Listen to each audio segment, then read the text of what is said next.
bashoferi, nk'uko nesa yabitangaje, guhera tariki ya 27 kugera ku ya 30, abanyeshuri biga mu bigo by'amashuri abanza n'ayisumbuye mu gihugu hose baratangira kujya mu biruhuko bisoza umwaka w'amashuri basubira mu miryango yabo. Abatwara ibinyabiziga nimwe ba mbere bo gufasha aba banyeshuri mu ngendo zabo, mubatwara aho bataha.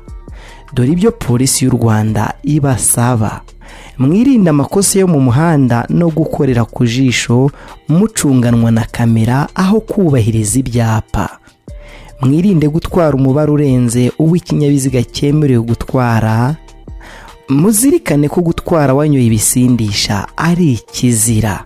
Gukoresha telefone utwaye ikinyabiziga nabyo birabujijwe, kuko aba bana tugomba kubageza iyo bajya amahoro. Umutekano mu muhanda ni inshingano za buri wese. Gerayo amahoro.